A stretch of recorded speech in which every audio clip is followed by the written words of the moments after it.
Hi, welcome to Promo Insiders, an ASI media podcast that covers the topics that matter most to the promotional products industry. I'm Chris Ruvo for ASI. Today, we're talking about supply chain disruption in promo, and we have the perfect expert guest to weigh in. Andrea Rutsin is chief merchant at Alpha Broder Primeline, the second largest supplier in the industry. She has about 30 years of experience in global sourcing, and she's been in the thick of navigating the supply chain challenges facing promo. Andrea, thanks for being with us. Chris, thank you. Yes. So I think by now, most of the people in the industry are pretty aware of what's going on with the supply chain challenges. Those challenges, of course, they've translated to inventory shortfalls and rising product prices and longer production times and even issues with customer service. The list can kind of go on.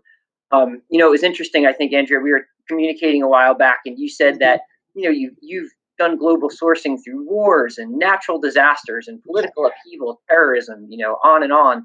And none of those things alone, compare to the disruption that we're seeing as a result of COVID-19, which is just crazy. So I think, given that, I think the big question on everybody's mind is, when do you think some of the supply chain pressures we're experiencing are going to start to ease? Oh, that's the $64,000 question, isn't it? So, I mean, really, the honest answer is it depends on so much, Chris. The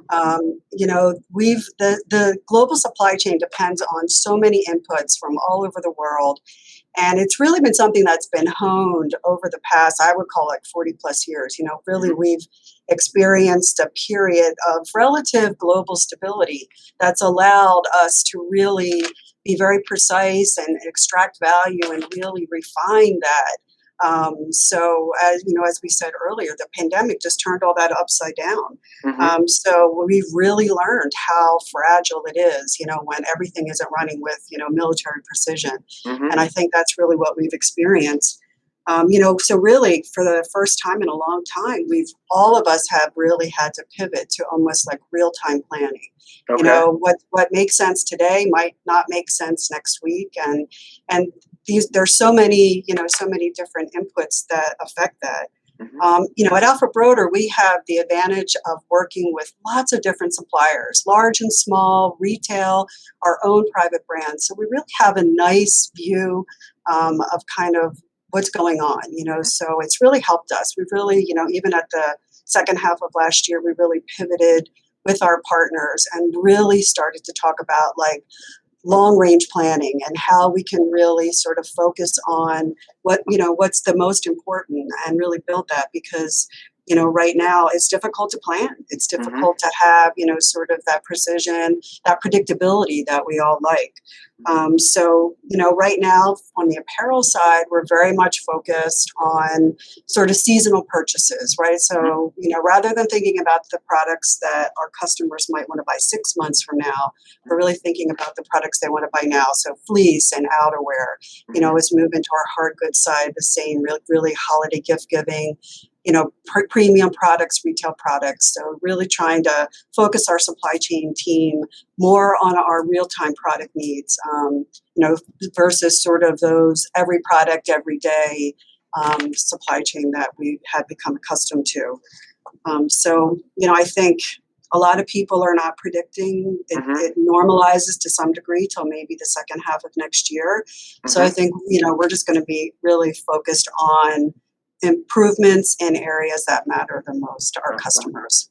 Okay, so what if I'm hearing you right? It's almost like we're not hoping for that better day, because there's so many variables that are going to come into play that it's pretty difficult to accurately predict when things start to normalize. But you're just trying to deal with best practices in the short term to kind of get you through this period. That said, if it sounds like maybe if some things come together well, if possible, maybe after Chinese New Year next year, which is February thereabouts, into the second half of next year, you don't see a full-scale jump back to what we would call a pre-COVID normalcy, but maybe it's easing, and some of this madness we've been experiencing at least starts to come down from fever pitch. Does that sound fair?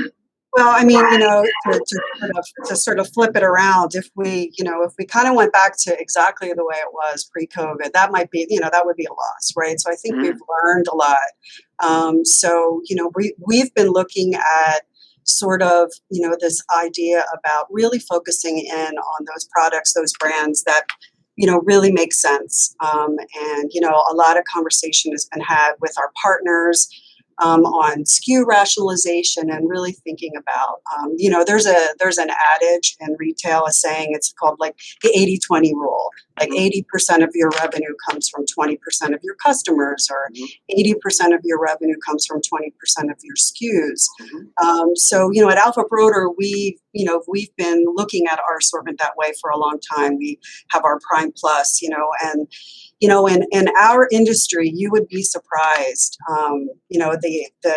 the amount of styles or colors that make up that bottom 20% of the revenue, what we call Mhm. internally the tail, Okay. is probably 5 or 6 times the size of the styles and colors that make up the top 80% of revenue. That's crazy to think about. Yeah. Yeah, it really is. I mean, it's sort of, I always say we are an industry that likes constant newness. We Yes. don't like anything to change.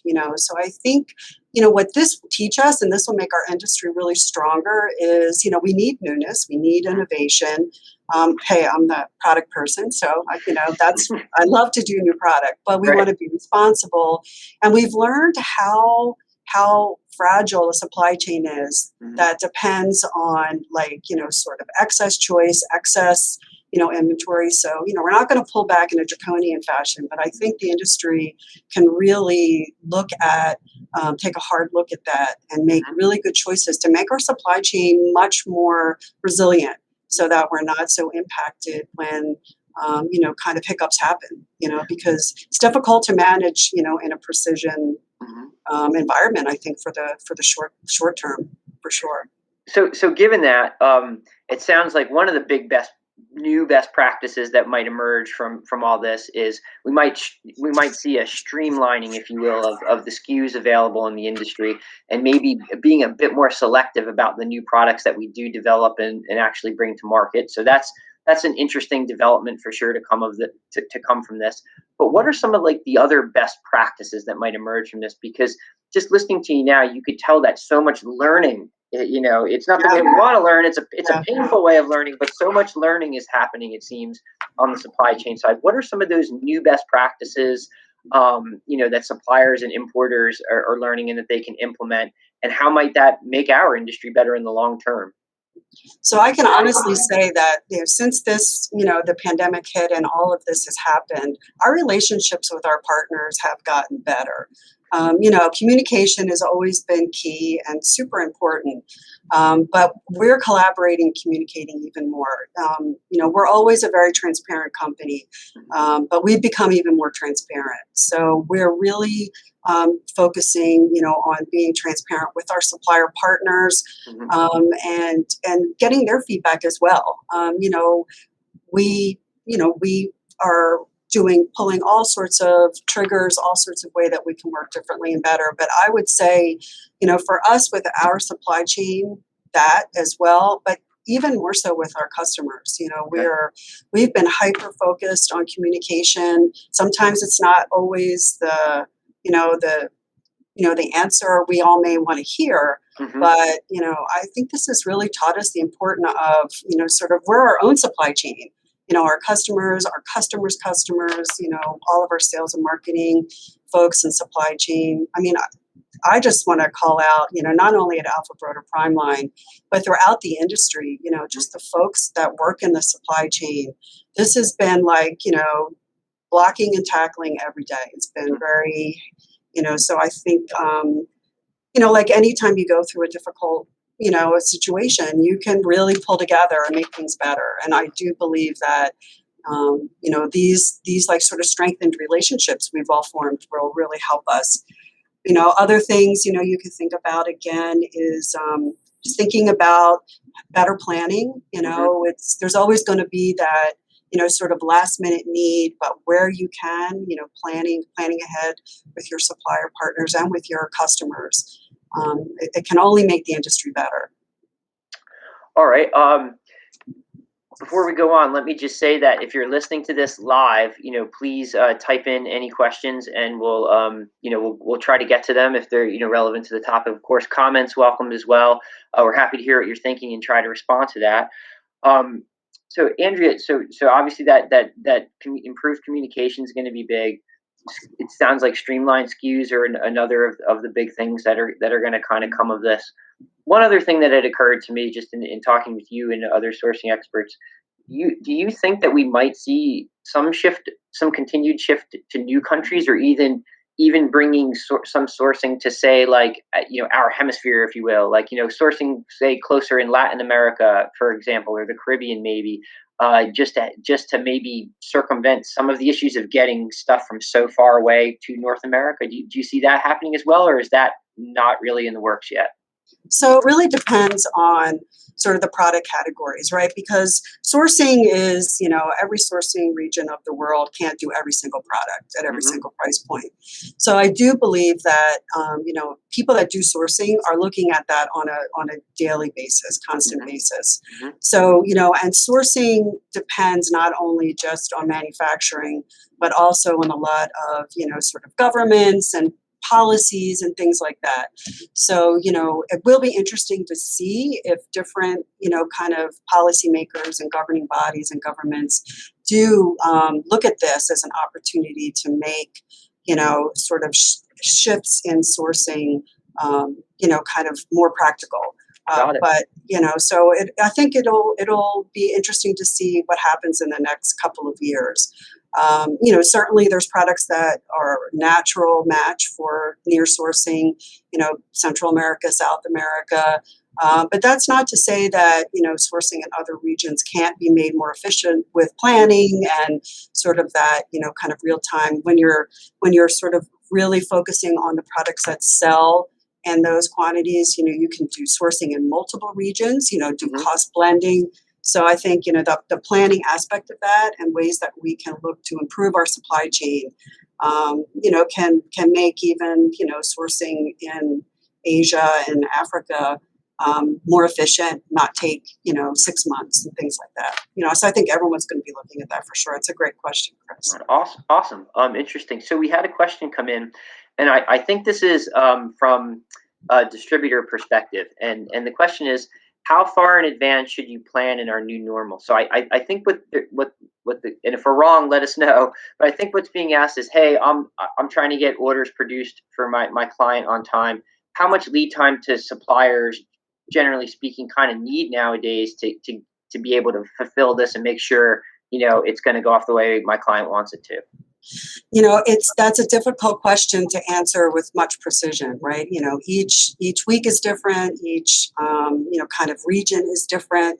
We have distribution centers across North America. Hmm. So I mean, the best answer as much time as possible. Yeah. Honesty and transparency with your distributor partner, your supplier partner, is good. We've seen incredible response from our customers who are just giving us real time dates, not sandbagging, like saying this is what I need. Hmm. Flexibility with product selections. So it'll evolve. I mean, we've even seen it. We've seen it with our own personal lives. We might want to get something done in our home, or we might want to buy something, and I think flexibility is really key. And I think all of us are willing to go to bat when we can. Hmm. If the inventory's there and we can try to do it, we will. But I don't think it's anything that we can say, add another week, at this Yeah. time. Yeah. There's not a an algebraic formula basically Right. that you can apply at this point. Unfortunately, I'm sure Yeah. everybody would like to be able to provide that to end clients Right. and for suppliers to provide it to distributors.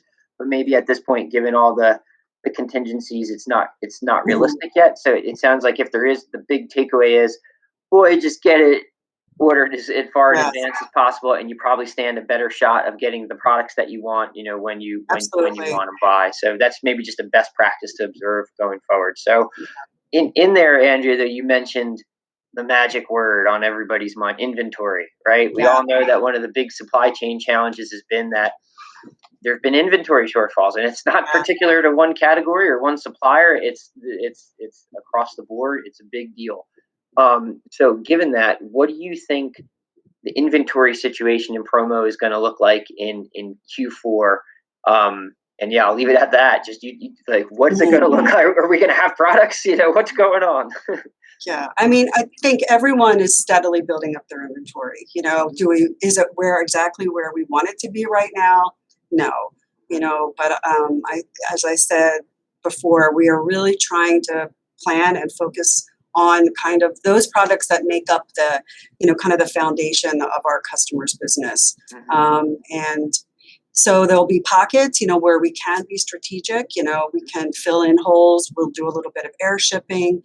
We work with many of our retail brand partners who have been great with helping us if they have stock, if they have inventory to fill in a hole. So, I think there is inventory. It's not the inventory levels we've been used to.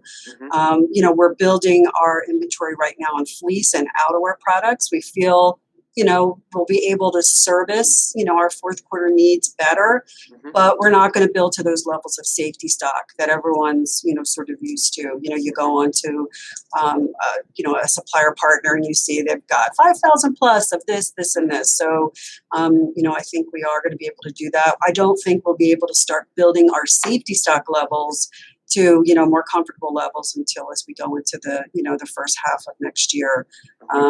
So, that's the single biggest challenge, right, is finding the inventory. But, we're finding customers who are being very flexible with products and work with your sales rep. At Alpha Broder, we help all the time with products, what makes a good alternative to this, and, we're happy to do that. So I do know that our supplier partners are working like mad to do this, and it's on top of everyone's mind.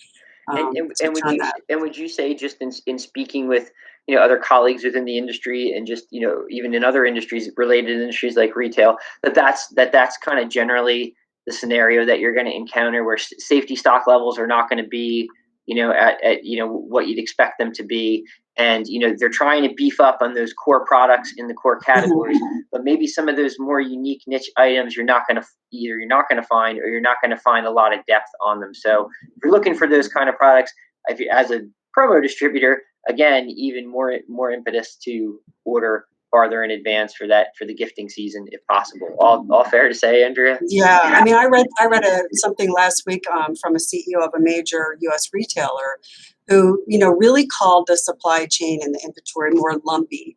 So he said that there's certain areas, of course, where there's shortages, but there's other areas it's just lumpy and it's uneven. So they're doing things with their supply chain as well. Kind of pulling orders forward where they can. Engaging with their customers to say, hey, this is where we're deep in inventory. This is where we have stock. Think of it when, you go into a store for yourself. Like I just went into Target last week and, I was used to seeing like stacks and stacks of products, but maybe I only need one, but it's that nice feeling when you see like 27 different selections. Sure. So maybe just a little bit of a temporary, adjustment, sort of in that mindset of that sort of instant gratification. But, there is inventory coming in, and we're working really hard to staff up our distribution centers to receive it, working closely with our domestic transportation partners. So there's so many inputs, right? So it's used to be, if something was ready, you called up the DC, you made an appointment, boom, but it's an incredible amount of coordination behind the scenes, with our supply chain people to get goods in and out and decorated for the hard goods. So basically what you said was interesting, that lumpy kind of gives a nice image, I think, to what's going on.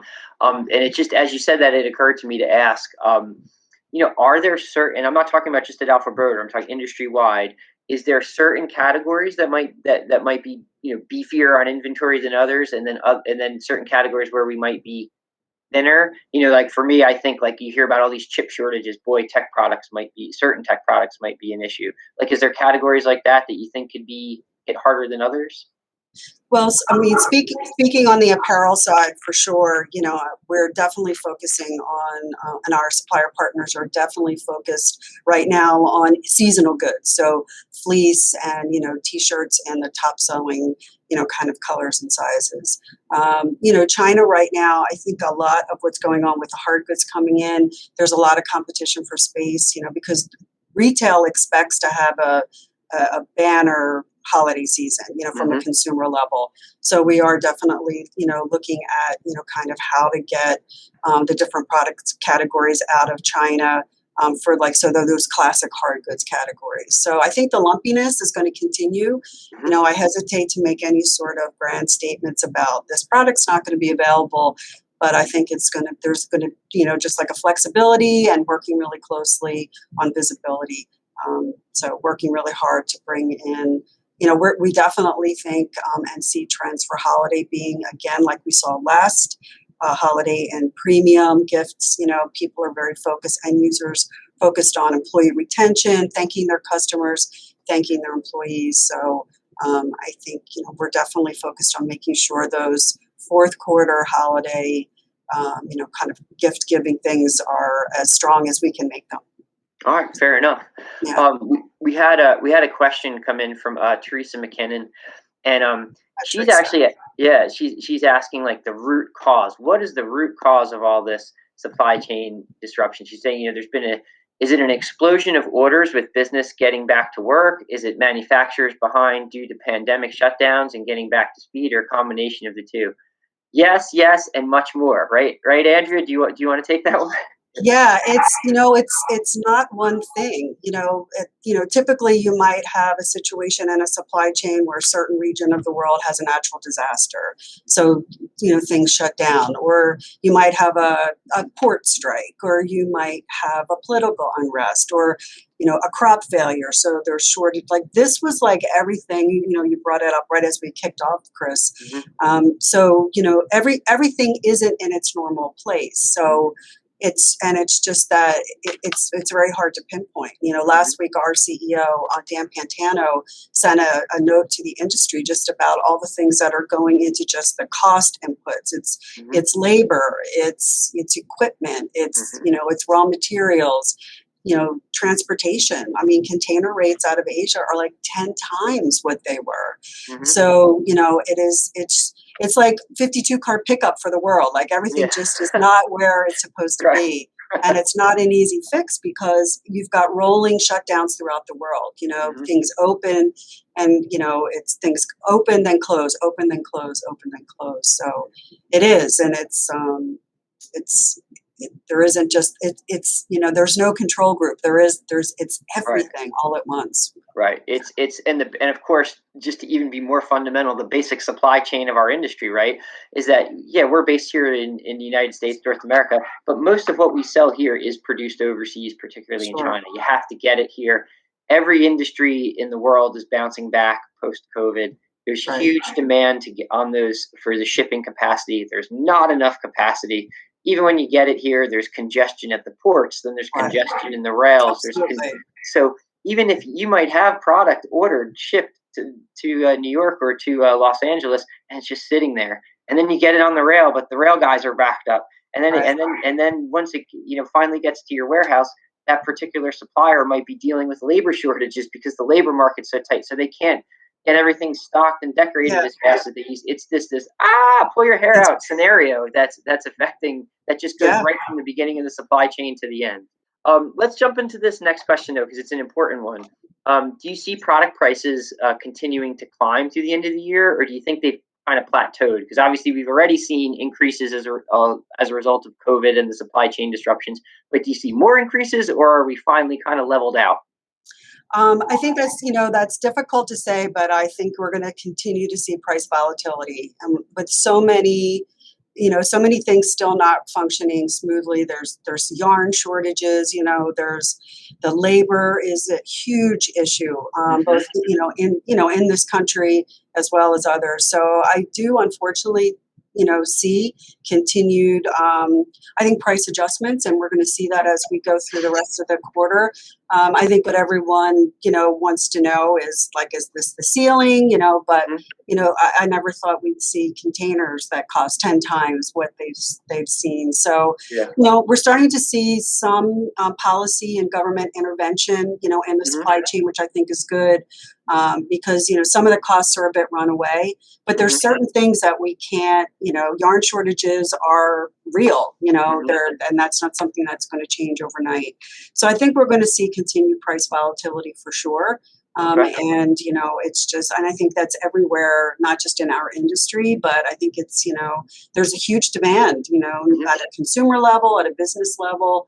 So, it's the old law of supply and demand. I think that'll play for a while, Okay. until we start to see, some things. But, we talked earlier, Chris, as we got more efficient, as we have, sort of we're focusing our supply chain activities on, sort of those, bigger products and Mhm. being responsible with our assortment. I think ultimately we could start to, get some real efficiencies there.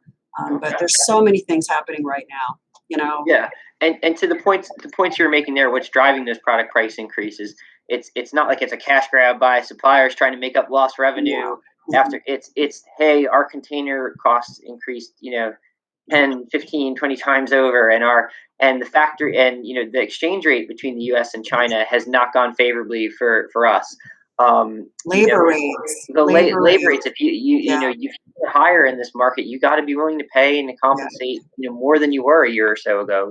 In some cases, substantially more. So, all those things and more um, factor into what a product costs, and Absolutely. I think not everybody always totally gets that, and that's why things are going up the way that they are. So, bottom line is, there's a chance we could potentially see, and we're not speaking about any one supplier, but industry wide potential more price adjustments, price increases, Yeah. before the end of the year into 2022. So it's be Right. aware of that as a distributor, and it's educate clients about it, and Yeah. you could even share some of this podcast with them if you like, Yeah. because it would Absolutely. help explain why those costs are occurring, because it's not the distributor's fault, it's not the supplier's fault, it's just what's happening in the marketplace. So Yeah, and to that earlier question, the person that asked, what's the one contributor? Why is the supply chain? And it's a very similar thing, relative to pricing.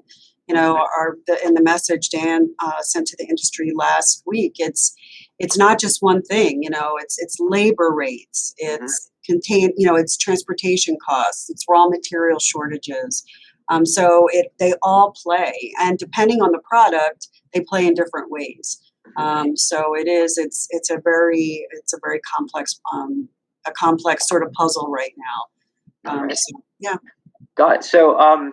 So one of the other big factors in this whole messy equation is transport, right? Like the supplier could have the product, the decorator could get it decorated, it could look fantastic, it's all shipped up and ready to go, or packaged up rather and ready to go, but somebody needs to deliver that to the final destination. And we all remember last year how crazy that was during the holiday season trying to get stuff delivered because there just wasn't enough shipping and delivery capacity domestically to Right. move product. Do you see that happening again this year? Do you think there's going to be the same kind of challenges, or have some of those issues improved? Well, I mean, it's no secret that, last year the pandemic supercharged online purchasing, Hmm. right? So we've seen a lot of changes even within our own industry. A lot of online purchasing within our industry. We used to buy product for our industry and deliver it at an event or a company meeting. So a lot of that shifted to, residential delivery. I heard a statistic last week that 60% of, like, a FedEx or a UPS is now delivering to residential. And Mm. that's sort of like the tail of domestic transport. Like I talked about the tail of, Yeah. sort of those like inefficient, hard to replenish styles that don't sell a lot. That you've got Hmm. the same thing with residential. So that's put like burden like that didn't exist pre-pandemic, right? Hmm. So now, a company might say, I want to give all of my employees a gift, appreciate. Whereas before that all go to the office, they'd all get Hmm. distributed at the office. Now they're saying distribute these 300 great kits to 300 unique addresses. Hmm. So that's, that's causing part of the domestic transportation. Add that to all of the online purchasing, for consumers that might have went to the store but are now ordering online. Hmm. We're all ordering differently. So, we're working really closely with our partners that do our domestic transport, not just our main partners like a UPS, but also with some regional. Hmm. So again, it's just, you used to order something and maybe you got next day delivery. It's just everything takes a little bit longer to get there. So, we're hoping we don't see sort of those package caps that a lot of the industry saw last year. But again, I sound like a broken record, but it's planning a little bit, allowing for extra time, and knowing that, I think everyone is geared up for it, but Hmm. it's hard to predict. But Okay. for sure, that's we're working hard to get geared up for that. Yes, and I think that's the big theme. You said it there. If we've kind of run throughout this chat, we've hit order in advance, plan in advance whenever possible, and you could circumvent some of those issues. So, um, I have two more questions for you. They're Okay. kind of the same question, but Okay. um, you know, what can suppliers and distributors do on each of their respective ends to kind of mitigate some of these issues? There's, and they're doing it. Many are doing it already, but just, Absolutely. what can continue to go on to get us through as effectively as possible our busiest time of the year, which is usually these, September onward into December. It's the same message over and over again. It's really taking a step back and really doing your best to partner with your suppliers, with your customers, kind of forming that your own little mini supply chain, talking through, understanding needs.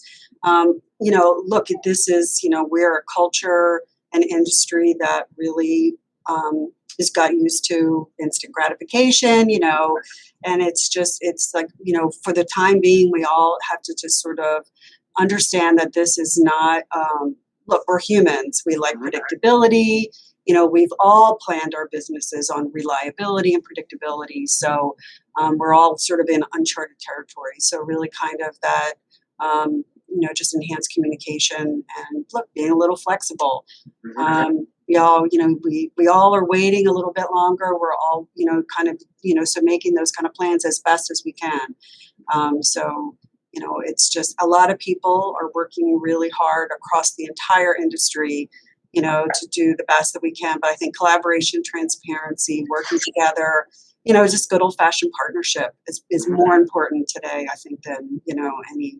And as a result, we'll be better. It'll be better. It'll be better coming out of this. Oh, well, that's a really nice positive thought, I think, to end on. You gave us a ton of your time today. Andrea Rootson of Alpha Broder, thank you so much Thank you, for Chris. chatting with us on Promo Insiders. I learned a lot. I hope everybody that It was my heard this pleasure. has too. Yes, Thanks for the thanks so much. opportunity. Bye, everyone. Bye.